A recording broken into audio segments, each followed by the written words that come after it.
One warm summer evening, I took my sketchbook outdoors to just sketch away, and this rough sketch of a shark is what I created. Now I want to turn it into a digital illustration using Procreate and Affinity Designer. Let's go!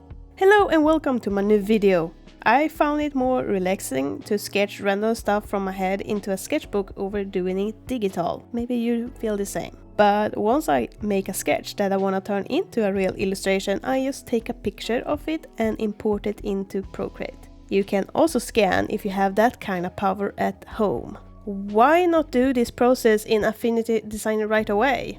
Well, I'm not a big fan of sketching in that program. It just feels nicer doing it in Procreate. At first I wanted to make use of the whole canvas. But knowing myself, I tend to get bored after a while with big backgrounds. So I made a smaller one with a frame, making the shark pop out of it. You have probably seen this idea around the web before.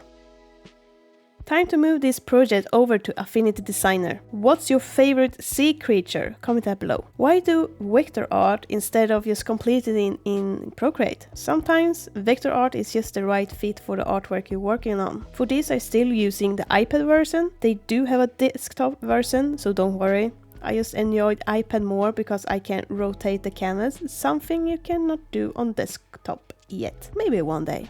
I used the pen tool for the line art for the shark and brush tool without pressure for the background, making it square and turning into curves to match the frame I drawn. The only downside with all this is that I cannot see my reference anymore. You cannot use the split view aka multitasking with any Affinity project yet. Also don't understand why, they are very Apple heavy people. Maybe they will do it with iPadOS 16, who knows. Instead of erasing some part of the frame, I used the pencil tool as fill and fill with one color for the shark. Poof! That frame is behind. When it comes to coloring the rest, I use the pixel persona. Sometimes coloring is just relaxing, and because it's under water, I try to use other colors more like in the gray area. That way they become more cool. I also use texture brushes to get more variation of the base color on all things on this illustration. And the brushes I use is from Frankentoon Studio. They have plenty of brushes for both Procreate and Affinity Designer and Photo. Not sponsored, I just like them. Smash that like button if you like this kind of content.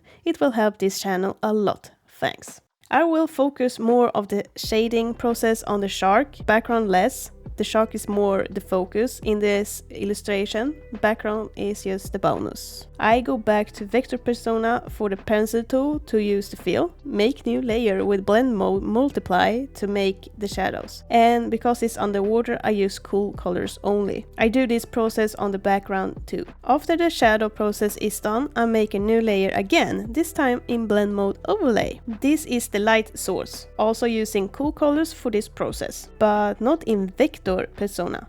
I'm back in pixel and using texture brushes for this process. I like this process instead of using vector, not sure why, it just is. But I also like exploring new things, so maybe one day I will use the same technique as I did during the shadow for light. Highlight is something I do lost, still in pixel persona and using just white with ink brush. Try to make the shark look more shiny, not sure if I made it work. Oh, and don't forget those reflected light going on in the shadows. You just watch a process using Procreate and Affinity Designer. Maybe you wanna see another vector art video next? Click that top image on the right. Until next video, happy drawing!